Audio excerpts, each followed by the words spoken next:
Sir నమస్కారం sir. నమస్తే అండి. సార్ 'బొబ్బిలి రాజా' సినిమా విక్టరీ వెంకటేష్ గారి కెరీర్‌లోనే ఒక గుర్తుండిపోయే సినిమాగా చెప్పుకోవచ్చు. సో, ఆ సినిమాకి 35 సంవత్సరాలైతే కంప్లీట్ అయిపోయింది సార్ నిన్నటితో. సో, అంటే ఈ సినిమాలోని సాంగ్స్ ఇప్పటికి కూడా చాలా మంది నోట తిరుగుతూ ఉంటుంది. 'బల్కంపట్టి బామ్మోళ్ళ' సాంగ్ కావచ్చు. ఇలా చాలా వరకైతే సోషల్ మీడియాలో కనిపిస్తూ ఉంటాయి. సో, మరి 35 సంవత్సరాలు కంప్లీట్ చేసుకున్న నేపథ్యంలో ఒక్కసారి ఆ సినిమా విశేషాలను గుర్తు చేసుకుందాం. సో, ఒకసారి ఆ సినిమా గురించి చెప్తారా సార్? అంటే 90లో రిలీజ్ అయింది ఈ సినిమా. హ్మ్. 90లో వచ్చినటువంటి ఆ టైం ఆ టైంకి మ్యాచ్ చేస్తూ తీసినటువంటి సినిమా. అంటే 90 దశకంలో కొన్ని ఇంట్రెస్టింగ్ ఇవి జరిగినాయి. మార్పులు, కరెక్షన్ మెకానిజం అనొచ్చు. అంటే రామ్ గోపాల్ వర్మ, మణిరత్నం ఇలాంటి వాళ్ళు వచ్చేసిన సందర్భం. ఆ సందర్భంగా కొంత రియలిస్టిక్గా ఉండే కమర్షియల్ సినిమాలు నడుస్తున్నటువంటి ట్రెండ్ అది. ఆ ట్రెండ్లో ఈ సినిమా తీసేటప్పుడు వాటి ప్రభావం కొంత ప్రొడ్యూసర్ మీద ఉంది, సురేష్ బాబు మీద ఉండి. ఆయన ఒక అంటే బ్లాక్ బస్టర్ సినిమా ఒకటి తీయాలి అనేది ఉద్దేశం.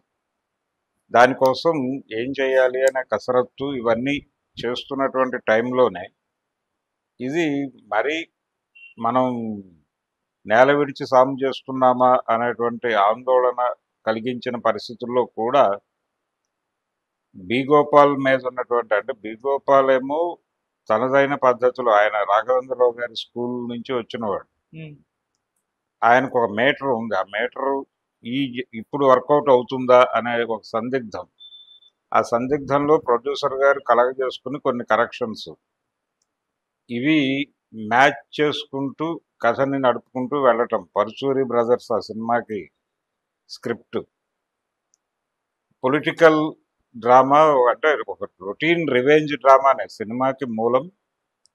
ఒక అన్యాయం జరుగుతుంది ఒక గ్రామంలో, ఒక ఎమ్మెల్యే కావాలి అనుకుంటున్నటువంటి ఒక స్వార్థపర శక్తికి, ప్రజలకి నిజంగా సేవ చేయాలి అనుకునేటువంటి ఇంకొక వ్యక్తికి మధ్య ఘర్షణగా మొదలై, అది ఈ కుటుంబం ఉంటే మనం పొలిటికల్గా ఎదగలేము అనుకున్నటువంటి అవతల వ్యక్తి, అంటే అవతల క్యారెక్టర్ వాణిశ్రీ గారు చేశారు, యువతల ఫ్యామిలీ మీద రకరకాల బురదలు జల్లి వాళ్ళు చనిపోవడానికి కారకురాలై వాళ్ళు అసలు ఆ ఊరు వదిలి వెళ్ళిపోయే పరిస్థితి కల్పించి, తను ఏకఛత్రాధిపత్యంగా అలా పొలిటికల్ కెరియర్లో ఆవిడ చూసుకుని వెళ్ళిపోయి మంత్రి అయిపోయి చాలా సంపాదించేసి బీభత్సమైనటువంటి స్థాయికి వెళ్ళిపోతున్నటువంటి సందర్భంలో ఈ రివోల్ట్ డ్రామా, అంటే యువతల నష్టపోయినటువంటి కుటుంబం నుంచి ఒక యువకుడు తన కుటుంబానికి జరిగినటువంటి అన్యాయము, తన కుటుంబం మీద పడినటువంటి నింద, దాన్ని ఎలా ప్రజల దృష్టిలో మళ్ళీ, అంటే మేం కాదు తప్పు చేసింది, తప్పు ఆవిడ చేసింది అని చెప్పి ప్రూవ్ చేసి ఆవిడ్ని ప్రజల ముందు క్షమాపణ చెప్పుకునేటువంటి పరిస్థితి కల్పించుట అనేది లైన్. ఈ లైన్ అది జనరల్గా ఒక కమర్షియల్, అప్పటికి నడుస్తున్నటువంటి కమర్షియల్ సినిమా ఫార్ములాని, ఆ ఫార్ములాని మీరి వెళ్ళే ప్రయత్నం ఆయన చేయలే.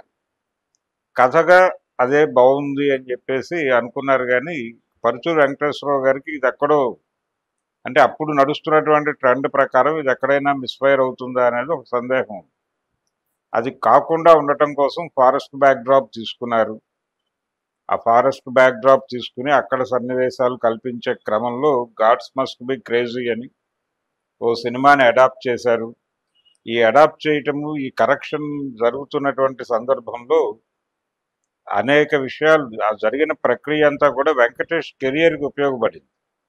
అప్పటి వరకు అతను చేసినటువంటి సినిమాలు, దాసరి గారు బ్రహ్మపుత్రుడు సినిమా చేశాడు, అది హిట్ సినిమాయే, కానీ రికార్డులు బద్దలు కొట్టుట అలాంటి మాటలు రాని సినిమా. అది సక్సెస్ అయింది, అది కూడా రీమేక్ సినిమాని.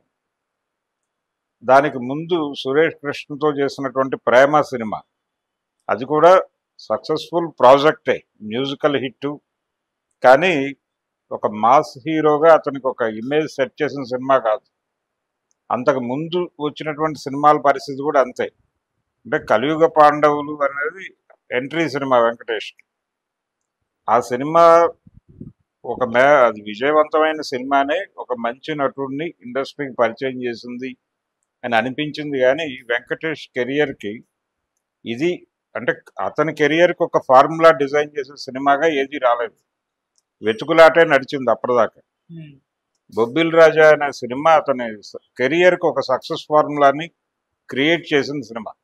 దానికి కారణం గాడ్స్ మస్ట్ బి క్రేజీని అడాప్ట్ చేయటం వల్ల ఎంటర్టైనింగ్ హీరోయిజం అనేది ఖచ్చితంగా ఆ క్యారెక్టర్లో ప్రవేశపెట్టాల్సిన పరిస్థితి ఏర్పడింది. దాన్ని వెంకటేష్తో చేయించి రక్తి కట్టించగలిగితే సినిమా ఆడే పరిస్థితి. అది ఏమాత్రం తేడా జరిగినా సినిమా డిజాస్టర్ అయ్యేటువంటి ప్రమాదం కూడా ఉంది. ఆ రిస్క్కి తల ఉంచి వెళ్ళారు. ఏది జరిగితే అది జరుగుతుంది అని కొంత రిస్క్ ఫేస్ చేయడానికి సిద్ధపడి ఎంటర్టైనింగ్ హీరోయిజం అనేది ఆ క్యారెక్టర్లోకి ప్రవేశపెట్టి ఈ అయ్యో అయ్యో అయ్యయ్యో అనే డైలాగు ఇవన్నీ ఆ క్రమంలో వచ్చినవి. ఇది నిజానికి రజనీకాంత్ కెరియర్లో అతనికి వర్కౌట్ అయింది. అది వెంకటేష్ మీద వర్కౌట్ అయింది. ఇప్పటికీ ప్రజలు తన నుంచి ఒక ఎంటర్టైనింగ్ హీరోయిజం కోరుకుంటారు. ఆ తర్వాత విజయభాస్కర్ చేసినటువంటి సినిమాలు అవన్నీ వెంకటేష్ మీద వర్కౌట్ అవడానికి కారణం అదే. ఎంటర్టైనింగ్ హీరోయిజం ఖచ్చితంగా అతని క్యారెక్టర్లో ఉండాలి. అలాగే అంటే నేల మీద నిలబడేటువంటి హీరో క్యారెక్టర్. హీరో నష్టపోయినా పర్వాలేదు, హీరో అంటే సకల గుణాభిరాముడై ఉండాల్సిన అవసరం లేదు. ఇప్పుడు ఆడువారి మాటలకే అర్థాలే వేరులేదో అతని క్యారెక్టర్ ఎలా ఉన్నా జనం చూశారు. అలాగే విజయభాస్కర్ సినిమా నువ్వు నాకు నచ్చావులో అతని క్యారెక్టర్ అంటే కాపీలు కొట్టడానికి తండ్రి కాపీలు ఇవ్వటం లాంటి సన్నివేశాలను కూడా జనాలు ఎంటర్టైన్ అయ్యారు. అంటే అప్పటి సమాజాన్ని ప్రతిబింబింపచేసేటువంటి క్యారెక్టర్ అతని మీద వర్కౌట్ అవుతుంది అనే ఒక భరోసా కల్పించిన సినిమా ఇదే బొబ్బిల్ రాజా. సో అతని కెరియర్కి ఒక సక్సెస్ ఫార్ములాని ఇచ్చినటువంటి సినిమాగా బొబ్బిల్ రాజా అని చెప్పాలి. నాగేశ్వరరావు గారు నేను ఎన్ని సినిమాలు నటించినా నాకు ఒక ఫార్ములా చూపించిన సినిమా దేవదాస్ అనేవాడు. అట్లా ఈయన కెరియర్కి ఒక ఫార్ములా చూపించిన సినిమా అది బొబ్బిల్ రాజా. బి గోపాల్ గారు తన సినిమాల్లో ఆ తర్వాత తీసినటువంటి సినిమాల్లో అంటే కమర్షియల్ ఫార్ములాని ప్రజెంట్ ఆ జనరేషన్లో వస్తున్న సినిమాలతో ఎలా మ్యాచ్ చేయాలి అనే దానికి ఒక రకంగా ఆయన తర్ఫీదు పొందింది కూడా బొబ్బిల్ రాజా స్క్రిప్ట్లోనే. అలాగే పరుచూరి బ్రదర్స్ కూడా తమని తాము అప్పటి ట్రెండ్కి సెట్ చేసుకుని అక్కడి నుంచి మళ్ళీ సక్సెస్ఫుల్గా కెరియర్ నడిపారు. ఇలా ప్రతి ఒక్కళ్ళకి ఈ సినిమా విషయంలో అనేక సందేహాలతోనే రిస్క్ చేశారు ప్రతి ఒక్కళ్ళు. ప్రొడక్షన్ సైడ్ సురేష్ వాళ్ళు, అలాగే నటుడిగా వెంకటేష్, రైటర్లుగా పరుచూరి బ్రదర్స్, డైరెక్టర్గా బి గోపాల్ గారు, ప్రతి ఒక్కరూ రిస్క్ అనేటువంటి అభిప్రాయంతోనే దూకారు. ఆ దూకటం వలన ఒక అద్భుతమైన విజయాన్ని సాధించింది సినిమా. అంటే మొదట కొంత డివైడ్గా అనిపించినప్పటికీ నెమ్మదిగా పాజిటివ్ టాక్ పికప్ అయిపోయింది. అది ఒక సిల్వర్ జూబ్లీ సినిమాగా మిగిలింది. అతనికి మొదటి సిల్వర్ జూబ్లీ సినిమా అది వెంకటేష్ కెరియర్లో. అలా ఆ రేంజ్ సక్సెస్ కొట్టడం వెనకాల కీలక పాత్ర పోషించినటువంటి వ్యక్తి ఒక రకంగా ఇళయరాజా గారు. ఇళయరాజా, సీతారామ శాస్త్రి ఆ సినిమాకి చాలా ఉపయోగపడ్డారు. పాటలు విపరీతంగా జనానికి కనెక్ట్ అయినాయి. పాడుకునే అంటే ఎలా అంటే యూత్కి కనెక్ట్ అయింది. యూత్ సినిమాకి రావడానికి కారణం ఇళయరాజా. అలా డ్రైవ్ చేశారు. అలాగే వచ్చినటువంటి కుర్రవాళ్ళని మళ్ళీ మళ్ళీ థియేటర్కి రప్పించింది దివ్య భారతి. వెంకటేష్ మీద నడిచినటువంటి ఎంటర్టైనింగ్ హీరోయిజం అనే దాన్ని సస్టైన్ చేయడానికి ఈ రెండు ఎలిమెంట్స్ కూడా ఉపయోగపడ్డాయి. ఇవన్నీ కలిసి థియేటర్ అంటే రిపీట్ ఆడియన్స్ ఉంటే తప్ప సిల్వర్ జూబ్లీలు సాధ్యం కాదు.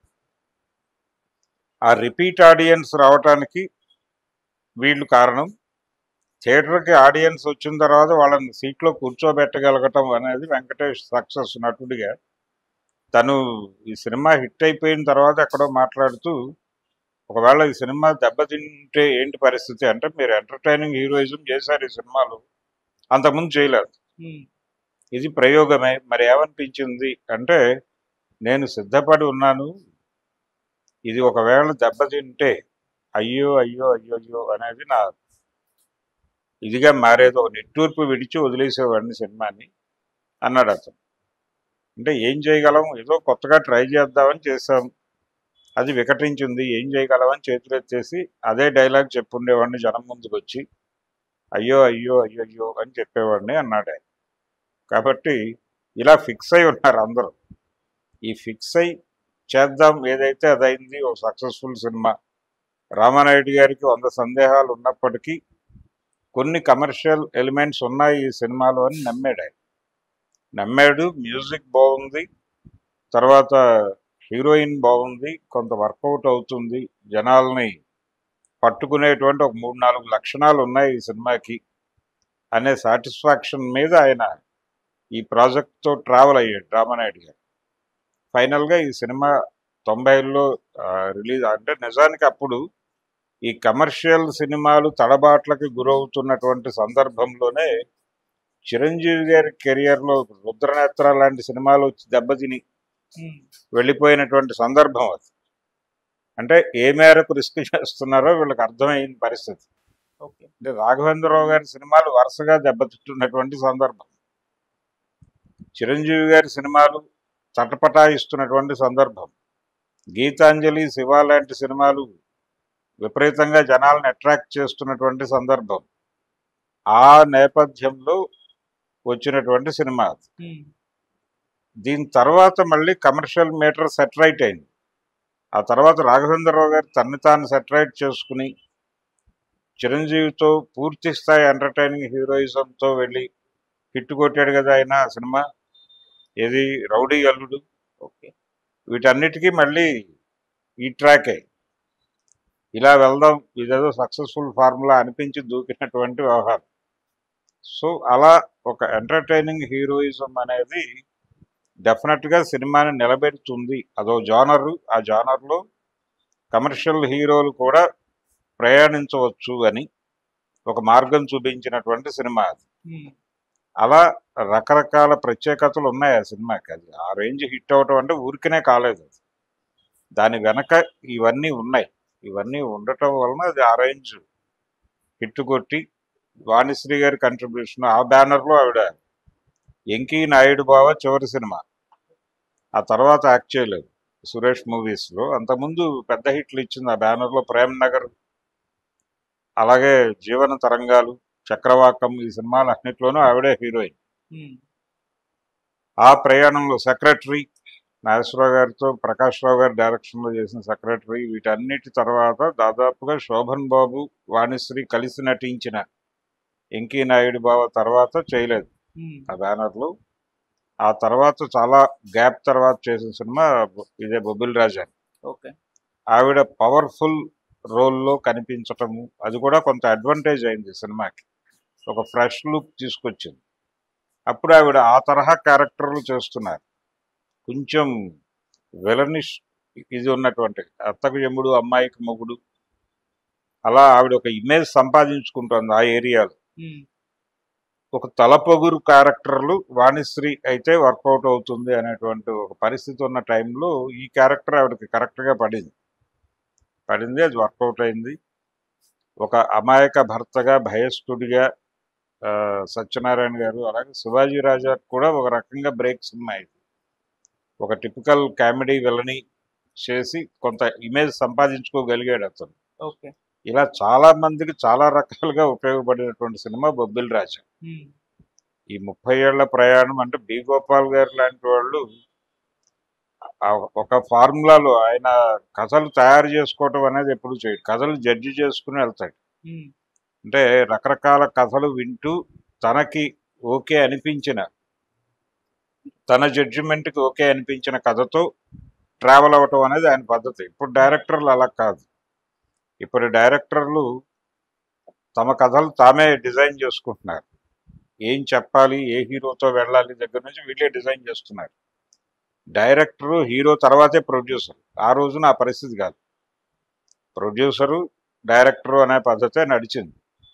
అంతే తప్ప ఒక అంటే రామానాయుడు గారు పైగా తనకి మొదటి అవకాశం ఇచ్చినటువంటి నిర్మాత బి గోపాల్. మొదటి ప్రతిధ్వని అనే సినిమా ద్వారా మొదటి అవకాశం ఇచ్చింది ఆయనే. ఆ సినిమా సక్సెస్, దాన్ని హిందీ రీమేక్ చేశారు, అది సక్సెస్. కాబట్టి అక్కడ రామానాయుడు గారి బ్యానర్లో రామానాయుడు గారి అబ్బాయితో తను చేసే సినిమా డెఫినెట్గా హిట్ కొట్టాలనే ప్రెజర్ ఉంది. ఉమ్, ఆ ప్రెజర్తో హిట్ సినిమా తీయాలి అనే దీక్షతో ఉన్నాడు. కానీ ఆయన జడ్జిమెంటు, అప్పుడు ఆడియన్స్ జడ్జిమెంట్కి ఉన్నటువంటి గ్యాప్, ఆ గ్యాప్ను ఫుల్ చేయటంలో సురేష్ బాబు కీలక పాత్ర పోషించాడు. ఓకే. పరుచూరి బ్రదర్స్ కూడా తమని తాము కరెక్ట్ చేసుకుంటూ వెళ్ళారు. ఇవన్నీ వర్కౌట్ అయ్యి ఆ సినిమా హిస్టారికల్ సినిమాగా నిలబడింది అతనికి.